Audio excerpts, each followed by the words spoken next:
हे हाय नमस्कार my dear friends, मैं हूँ सावित्री और हार्दिक स्वागत मेरे अच्छा ज्ञान चैनल में माउंटेन फुल ऑफ नॉलेज। तो आज फिर से आ गए हैं with a wonderful psychologist, most most most important never before ever after series में हमारे जीन पिकेट के बारे में। तो this is one of the very very important concept, specially उनका कंट्रीब्यूशन जो था, what ever he has said about the cognitive development बच्चों के बारे में, ये सब बहुत इंपॉर्टेंट है। एग्जाम में तो 3 क्वेश्चंस आ जाते हैं आपके पिकेट थ्योरी से। तो out of your 30 questions that you have in child development pedagogy, 3 question सीधा जीन पिकेट से आ जाते हैं। कभी पेपर्स में 2016 या 15 याद नहीं है मुझे एग्जैक्टली, लेकिन तब 6 क्वेश्चंस आए थे out of the 30 questions. So you can imagine how important it is, right? तो वेरी इंटरेस्टिंग टॉपिक है और शुरू करते हैं उनके कोट के साथ। We learn more when we are compelled to invent. ये जीन पिकेट के कोट है। ओके, बहुत interesting theory my dear friends, don't miss out, watch out till the end. वहाँ एमसीक्यूज भी है, वो भी do attempt, it's a kind of test. अगले वाले वीडियो में उनके आंसर्स होंगे। ओके, तो now coming to, yes, subscribe करो, शेयर करो, बेल आइकॉन फॉर ऑल लगा दो और do buy my book which is available on Amazon, Flipkart, हर जगह। अच्छा, तो चलते हैं हमारे जीन पिकेट के। ये this is the cognitive development theory. He is very very well known for his cognitive development. अगर मैं कॉग्निटिव बोलूंगी या डेवलपमेंट बोलूंगी, you will come to know what is it. But पहले डेवलपमेंट क्या होती है? What is development? वो एक चेंज होती है जो अकर होता है from birth to death, right? And pedagogy क्या होती है? वो एक theory, a practice of education, जो कुछ हम बात करते हैं every time. So when we are talking of child development, 3 तरह के मेजर टॉपिकल एरियाज में बोल रही हूँ। द मेजर पार्ट होते हैं फिजिकल डेवलपमेंट, दूसरा कॉग्निटिव, तीसरा social development. These are something which we can categorise कर पाते हैं कि ये 3 है।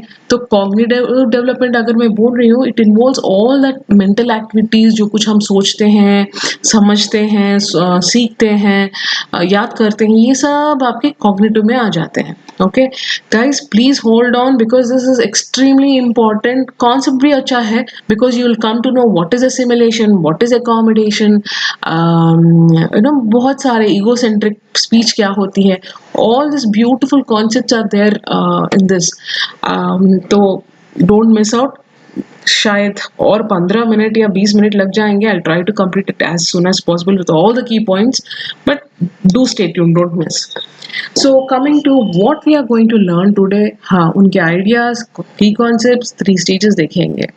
मुझे तो इनकी कॉन्सेप्ट बहुत पसंद है क्योंकि बहुत मेहनत किया है इनके बारे में सीखने के लिए। शायद 1-2-3 दिन लगा to really understand about Jean Piaget for me, but for the sake of students I try to make it so short and simple and sweet कि आपको आसानी से विद एग्जाम्पल समझ में आ जाए। ओके, तो जीन पिकेट जो है, he was a Swiss psychologist known for his work of child development. Okay, तो दैट यू आर अवेयर। तो पिकेट कॉमन एजम्पशन क्या था ना पिकेट से पहले, कि इन साइकोलॉजी में क्या एजम्पशन था कि चिल्ड्रन को ज्यादा सोचने वाली बात ही नहीं होता, children don't think much, adults are better than them. लेकिन पिकेट ने क्या कहा, उनका पूरा जो कॉन्सेप्ट था उसको डिफरेंट वे से कंपैरिजन करने के लिए उन्होंने काम लिया। तो चिल्ड्रन, उनका पिगेट के हिसाब से उनका कहना है कि children are born with very basic mental structure, जो genetically inherited and evolved, genetics के साथ ही आ जाते हैं, on which subsequent learning and knowledge are based. तो he was the first psychologist जिसने कहा to make a systematic study on cognitive development. Piaget एक है और पूरे स्टेजेस बता दिए, और एरिक्सन जो है, these two were very exclusively they came up with complete stage of human development. तो कमिंग टू इनका Piaget theory of cognitive development, उनका ये कह रहे, Piaget opposed the idea that intelligence was a fixed quantity और characteristics. तो बिल्कुल इन्होंने माना नहीं कि इंटेलिजेंस एक फिक्स्ड क्वांटिटी होती है, एंड उन्होंने कहा कि ये जो कॉग्निटिव डेवलपमेंट होती है, एक process which occurs due to biological maturity यानी एज के हिसाब से मैच्योरिटी भी बढ़ जाता है, थॉट प्रोसेस भी बढ़ जाएगा, यही उनका अंडरस्टैंडिंग में बढ़ेगा। And with interaction with the environment, with no development of age, वो बदल जाते हैं बच्चे। तो इनका थियोरी क्या है, उनका कंसर्न क्या है, he is more concern about बच्चों का इंटेलिजेंस, उनका थिंकिंग प्रोसेस पे, and his focus was more on उनके डेवलपमेंट, क्या सीख रहे हैं बच्चे उनके बारे में नहीं। And that is what is उनका गोल था, to explain the mechanisms and process by which the infant and then the child develops into the individual।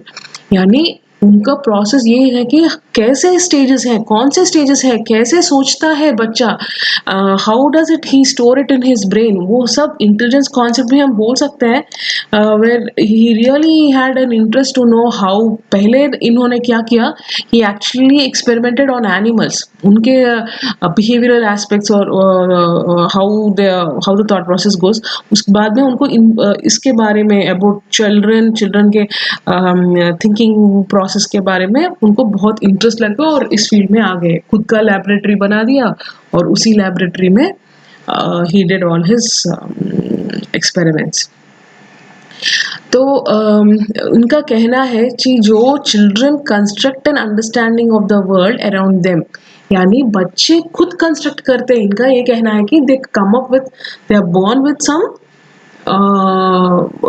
Intelligence, some cognitive skills, और उसके ऊपर जो जो एक्सपीरियंस उनके ज़िंदगी में होते हैं, between what they already know and what they are discovering आगे इन्वायरमेंट में, उससे वो कंस्ट्रक्ट करते हैं खुद का नॉलेज। ओके, एंड जो जैसे मैंने कहा, they are 3 key components to Pickett's। बहुत interesting is my schemas assimilation accommodation, ये मेरा फेवरेट है। I love teaching about them with all the examples.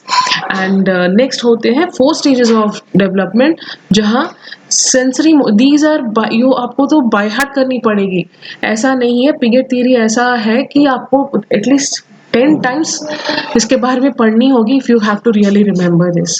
But very interesting, एक बार समझ में आ गया तो 5-6 बार भी पढ़ो, बस काफ़ी होंगे। तो coming to schemas, assimilation, accommodation and the 4 stages of development आज हम देख रहे हैं। तो ये 4 stages ऑफ डेवलपमेंट में sensory motor stage, pre operational stage, concrete operational stage and formal operational stage होंगे। तो ये सेंसरी मोटर स्टेज जो कुछ होता है, ये बर्थ से एज 2 तक, ओके। और pre operational stage age from 2 years to 7 years। Concrete कहाँ से, या 7 to 11, and formal operation stage age 11, okay. तो where are we, yes, there is no देखो, this is what I wanted to say, there is no substitute for hard work। happy learning my dear friends, don't miss out the very important topic that हम अब discuss करने वाले हैं, okay. मैं एक बात पूछना चाहती हूँ, कभी सोचे हैं आप कि अगर if you didn't have any mental version और मॉडल ऑफ योर वर्ड, आप कैसे होगे जिंदगी में, क्या है दिमाग में, यू डोंट हैव, तो दैट हम जो हैं, it would mean that you would not be able to make so much use of information from your past experience, है ना। तो ये होता है। तो Piaget came up with a word called schema. ये स्कीमा क्या होती है, उनका कहना है कि these are the basic building blocks of हमारे कॉग्निटिव स्ट्रक्चर्स, मॉडल्स होते हैं जो एनेबल होते हैं to form a mental representation of the world. यानी पहले मुझे कोई रिप्रेजेंटेशन नहीं था, क्या है आगे, क्या है past, if I don't know how will I plan my future. तो उनका कहना है कि एक स्कीमा जैसा हमारे दिमाग, इट्स अ वर्चुअल थिंग, ऐसा नहीं कि वो ऐसे होंगे, लेकिन ये जो स्कीमा होते हैं, ही सेड दैट वो हमारे दिमाग में छोटे छोटे छोटे बिल्डिंग ब्लॉक्स जैसे होते हैं, जहाँ वो एनेबल करते हैं हमें to form a mental representation of the world की क्या होगा आगे। तो इन्होंने defined the schema as a cohesive repeatable action sequence possessing component actions that are tightly interconnected and govern, ये बात बहुत डिफिकल्ट दिख रहा है ना, ये जो पिगेट का डेफिनेशन ऑफ स्कीमा, मैं सिंपल टर्म्स में बता देती हूँ आपको। सिंपल टर्म्स में स्कीमा क्या होती है? It's a basic building block of an intelligent behaviour, that is simply you can take it as एक बिल्डिंग ब्लॉक, उसको यूनिट्स बोलते हैं। स्कीमा को हम यूनिट भी बोल सकते हैं। यहाँ पे उसमें क्या क्या इंक्लूड होते हैं? ऑब्जेक्ट्स, एक्शंस, जो कुछ हो रहा है। तो हम बेबीज या हो जो, उनका कहना है कि पिगेट कहते हैं कि बच्चे में छोटे छोटे छोटे स्कीमास होते हैं। हर एक जो कुछ उनको नया एक्सपीरियंस हो, they store it in their brain in the form of schemas. They are the experience, वो जो क्या है, ये ऑब्जेक्ट्स हो, एक्शंस हो, ये सब are stored in the brain of the child, या बच्चों में या बड़ों में जो भी हैं। इन स्कीमास में छोटी छोटी इंफॉर्मेशन ब्लॉक्स जैसे होते हैं।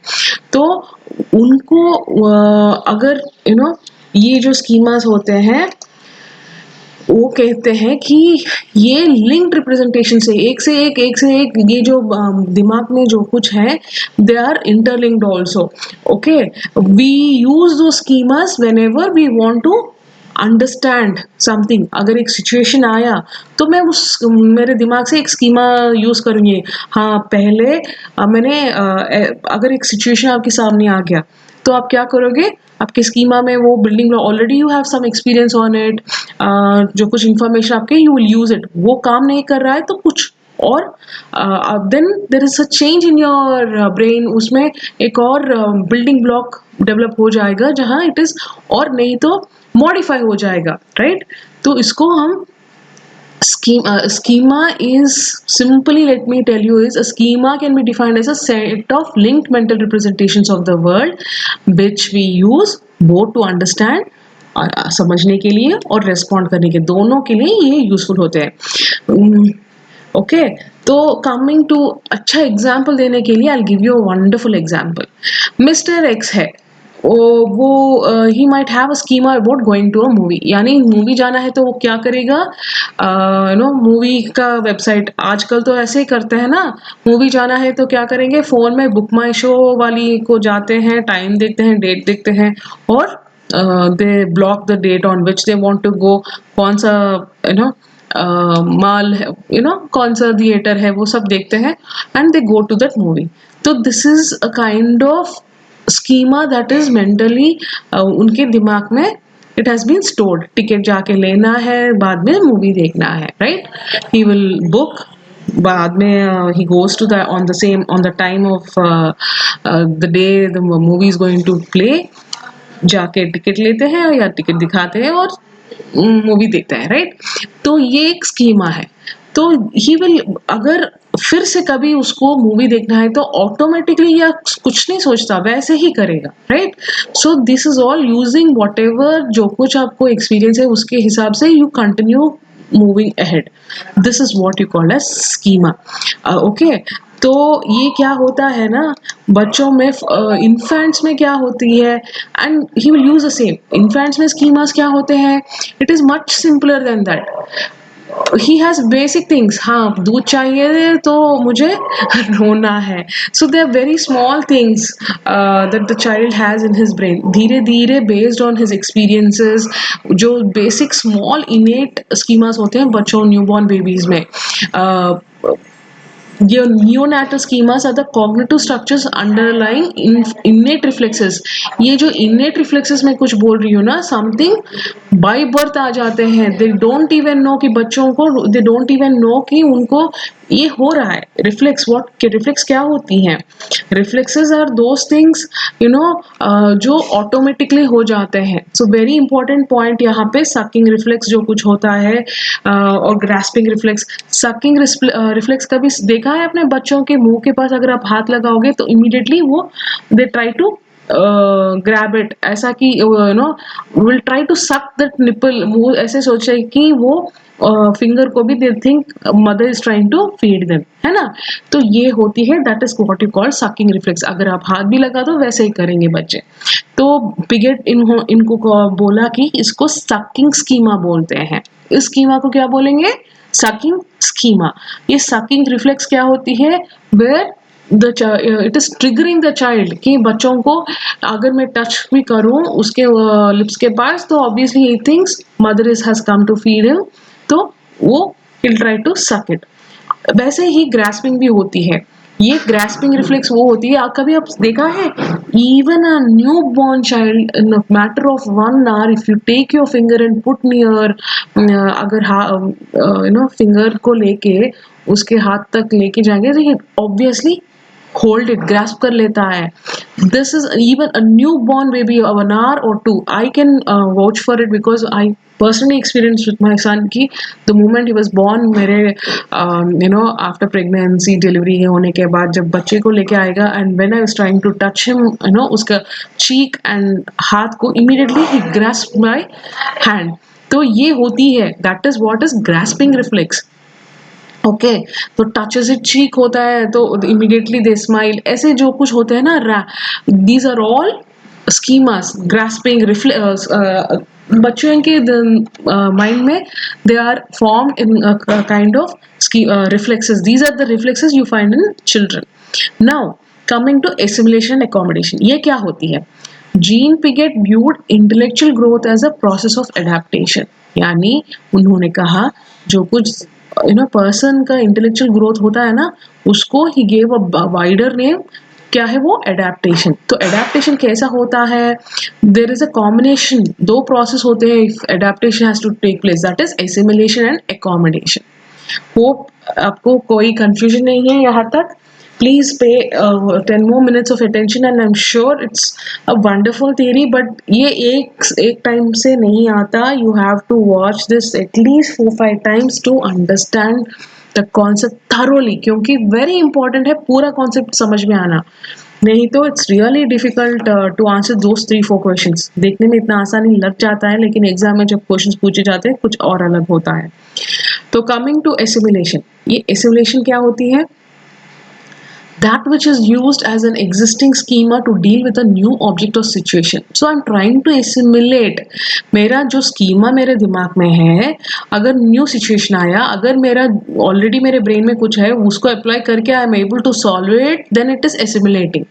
अगर मैं उसको सॉल्व नहीं कर पा रहा हूँ, पूरा मेरा नॉलेज जो कुछ एग्जिस्टिंग स्कीमा है वो फिट नहीं हो रहा है, then I need to change my assimilation ना। अभी मेरे दिमाग में वो स्कीमा को चेंज करनी पड़ेगी ना, तो मैं I will try to, so new situation के लिए कुछ और करना चाहते हैं, right? We need to change for the new situation, कुछ और solution होगा, then that becomes accommodation। Now that is stored in a brain, that is simple as assimilation accommodation। तो equilibration वो होती है the force which moves development along, यानी ये जो cognitive development process सीधा जा रहा है, that equilibrium जो कुछ होता है, that occurs when a child's schema can deal with the most new information through assimilation। अगर आराम से वो assimilation हो रहा है, एक से एक the child is able to new schemas जो कुछ आते हैं एसिमुलेट कर सकता है, यानी जो कुछ इंफॉर्मेशन है उसको अप्लाई करते हैं, द न्यू प्रॉब्लम को सॉल्व कर पा रहे हैं, तो वो एसिमुलेशन होगा। until and unless this is doing, I can say it is in equilibrium state। Okay तो अगर एक अनप्लेजेंट सिचुएशन आया तब डिसइक्विलिब्रियम स्टेट होगी, राइट? तब कौन सी स्टेट होगी? डिसइक्विलिब्रियम स्टेट होगी, जहाँ so this is how it is. So अगर पूरा नहीं हुआ तो मैं एकोमोडेट करनी पड़ेगी, I am unable to solve with my existing schema, और मुझे नया स्कीमा मास्टर वो पुराने स्कीमा को मॉडिफाई हो जाता है, that becomes accommodation. Okay once जो न्यू कंप्लीटली न्यू जो कुछ पुराने स्कीमा काम नहीं कर रहा है, मुझे I am learning something new completely and trying to solve it, then वो एकोमोडेशन होगी। Once the new information is acquired, the process of assimilation with the new schema will continue until the next time we need to make an adjustment to। यानी अब मेरा schema बदल गया है, फिर कुछ और एक और स्कीमा इम्प्रूव होते हैं, उसके बाद और ऐसे स्कीमास बढ़ते जाएंगे एज द चाइल्ड ग्रोज। यहाँ अगर बच्चा ग्रो हो रहा है उसके साथ ही साथ द काइंड ऑफ एक्सपीरियंसेस उसको होता है, ही ऑल्सो ग्रोज। तो क्या होता है? एसिमुलेशन आराम से अगर हो रहा है तो it is an equilibration state. अगर नहीं एसिमिलेशन, अगर एक नया सिचुएशन आया और हम एसिमिलेट नहीं कर पा रहे हैं, देन इट गोज़ टू डिसइक्विलिब्रेशन। लेकिन उसको भी हम, अब now it's a new learning ना, तो एक होने के बाद उसको अकोमोडेशन बोलते हैं, अकोमोडेशन हो जाता है दिमाग में। That again the process continues until and unless I get a new situation, assimilation ही होता ही रहता है। न्यू सिचुएशन को मेरे पुराने जो स्कीमास है उससे अप्लाई करके मैं सॉल्व कर पा रहा हूँ, जो भी बेसिक थिंग्स भी हो, तो that becomes my assimilation. Okay, example दूंगी एसिमिलेशन का। देखो यहाँ एक मदर है, वो एक छोटा बच्चा है, a 3-year-old child. He sees a man who has a very long nose, Mr. Bean की तरह। तो to his mother's day the child should Mr. Bean बोलता है। तो ये मिस्टर बीन जो भी है, he is actually not mister, आपको मालूम है ना सबको, he is a comic character, very very famous. तो क्या है यहाँ पे, in the incident mister Bean, the incident the girl क्या करती है, मदर बोलती है नहीं नहीं, जो आदमी जिसका नाक इतना लंबा है doesn't mean he is mister Bean, he is a some normal guy, tall man, आपको ऐसा नहीं है। तो लड़की ने क्या किया यहाँ पे, earlier when she saw the man, she earlier had an image of Mr. Bean in her schemas, so she tried to apply that to understand this man, है ना। then उसने शी ट्राई टू एसिमिलेट, लेकिन वो assimilation नहीं हुआ। Mother ने क्या कहा, मदर ने कहा वो आदमी असल में मिस्टर बी नहीं है, जो भी आदमी जिनका नाक इतना लंबा हो और ऐसे हैं, तो वो सब मिस्टर बी नहीं होते, वो पतले हैं, ऐसे हैं। तो now the girl's schema has change, अभी एकोमोडेशन हो जाती है वहां पे, है ना। Now the little child is able to understand कि Mr Bean is not every man who is tall with a long, tall fair and slim with a long nose. Okay, that is accommodation. Assimilation is just to understand कि जो कुछ information she had about Mr. Bean, that was her assimilation. Okay, that means the already existing schema जो कुछ उसके दिमाग में है वो। तो take away from this, assimilation is used as an existing schema to deal with new object situation. Accommodation क्या होती है, when the existing schema does not work and need to be changed to deal with a new object, right? अब देखते हैं some of the very more important, another 5 more minutes we are done. So sensory motor stage क्या होती है, very important. Most of the time exam में एक question sensory motor stage में तो पूछे जाते हैं, मोस्टली अबाउट ऑब्जेक्ट परमानेंस, ऐसे कुछ होते हैं। सो ये एक स्टेज होती है 0 to 2 years where we get call this as object permanence, out of sight out of mind वाली इन सेपरेशन एंग्जाइटी कभी सुना है आपने। बच्चे, उनके मम्मी, अगर आप 1-2 महीनों का या 3 महीने 6 महीने के बच्चों को देखोगे, they will cry if their mother is away from their side. तो दैट इज सेपरेशन एंग्जाइटी होती है बच्चों में। तो but as a period of time, यानी 0 to 2 years में दे अंडरस्टैंड कि अगर मम्मी बाहर भी जा रही है, रेस्ट रूम भी जा रही है, इससे वापस आएगी, she will be with him. तो ये होती है object permanence. The child realises कि हाँ, नो प्रॉब्लम, आ जाएंगे। That is about object permanence वाली बात। Okay, and coming to pre operation stage, ये जो होती है सिंबॉलिक प्ले जो कुछ होता है, very important, you should, symbolic play happens in the pre operation stage. They do not understand this concrete logic. यहाँ पे कॉन्क्रीट लॉजिक दैट इतना नहीं मालूम होता है बच्चों में, और the child is unable to take the point of view of other people. ये एक स्टेज होती है, कभी आप ऑब्जर्व कर चुके होंगे, तो ईगोसेंट्रिक, दे वेरी ईगोसेंट्रिक। क्या करते हैं बच्चे, they don't want to understand कि आपका ओपिनियन क्या है, वो जो कुछ बोलते हैं वही होना। कभी देखे हैं बच्चों को रोते हैं, मुझे ये पाना, ये स्वीट चाहिए, ये चॉकलेट, बहुत रोल भी होके फ्लोर पे रोते हैं। दैट्स ऑल egocentric stage होती है, जहां they think whatever they are asking is only right and whatever they are saying is only right. That's a basic characteristic of children in that age. So according to Piaget, the egocentric child assumes that only people see, hear, feel exactly the same as he does. तो वो जैसे सोचते हैं वैसे ही दुनिया है करके सोचते हैं बच्चे इस एज में। एंड उन्होंने ये egocentism बोलने के लिए he came up with 3 dimensional of a mountain scene, यानी ये एक 3 माउंटेन टास्क था जिसको mountain is of different from each angle से कुछ अलग दिखता है, right? So he tried, that's a different, कभी I take a session separately for that, but as of now you should understand that he came up with this mountain sea of 3 mountain task wali baat. Okay, and yeah, जैसे मैंने कहा, this is ये जो pre operation stage में there is a concept called animism बच्चे में। This is also Piaget has identified 4 stages of animism, यानी that is up to the age of 4 or 5 years बच्चे क्या सोचता है, believe that almost everything is alive और एक पर्पस है, यानी उन एनिमिज्म वो होती है, यहाँ एक बिलीफ होती है बच्चों में कि ये pre operation the nature is all alive, यानी टेडी बियर को भी वो सोचते कि इट इज अलाइव, एक टॉय को भी they think it everything, they look at it as a live object, तो इसी को एनिमिज्म बोलते हैं। तो स्टेजेस कुछ होते हैं जहाँ बच्चे only objects that move have a purpose ऐसे सोचते हैं। From 5 to 7, 4 to 5 they think everything is alive.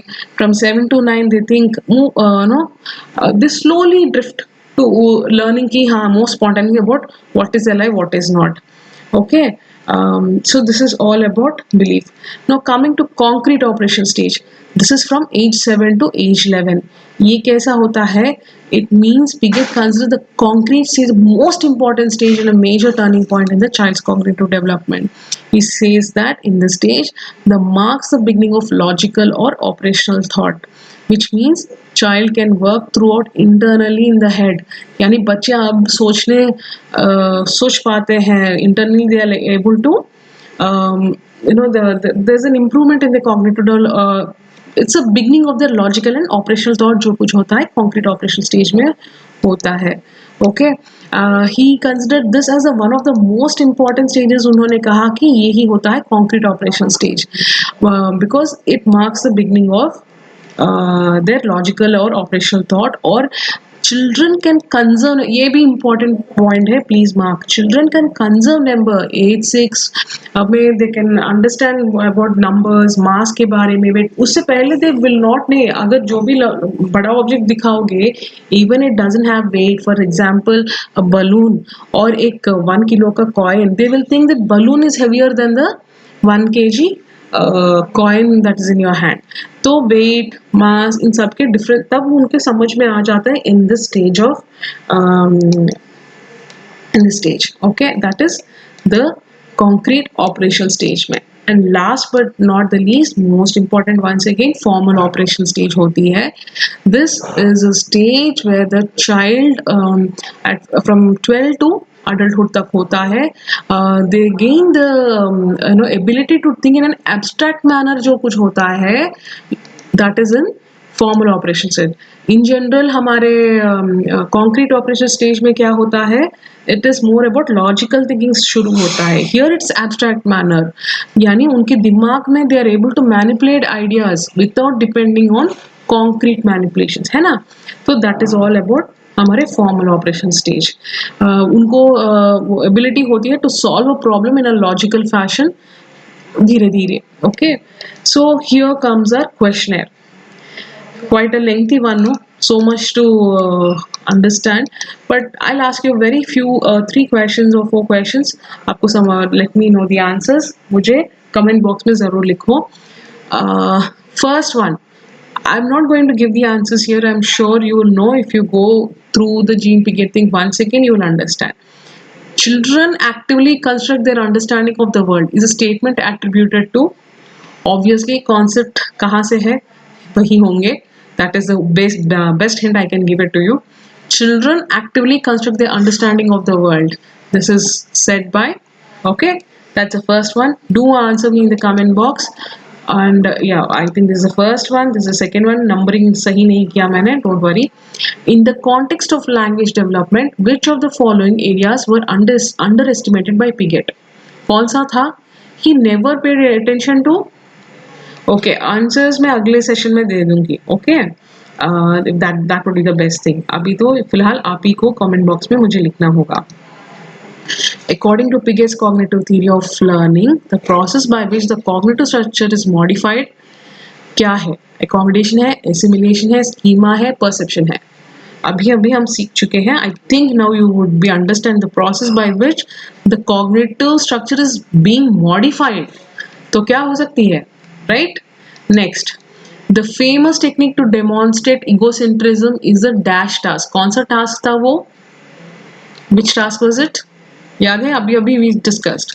Next, in pre-operational stage, children used a unique form of speech in a group. They talk but they do not interact or communicate. Piaget called this. ये तो मैं अगले class में ही बताऊंगी. So until then, wish you all happy and stay at home, and yeah, take care all of you. And don't forget to subscribe, share and press the bell icon अगर आपको पूरे updates मिल जाएंगे, and पूरे links है नीचे in the description box. You can watch out to purchase my book. E-copy है या print version. अभी तो फिलहाल print version is not available because of lockdown. बाद में वो ज़रूर मिल जाएगा, but still please follow the links. Thank you. Bye bye. Take care.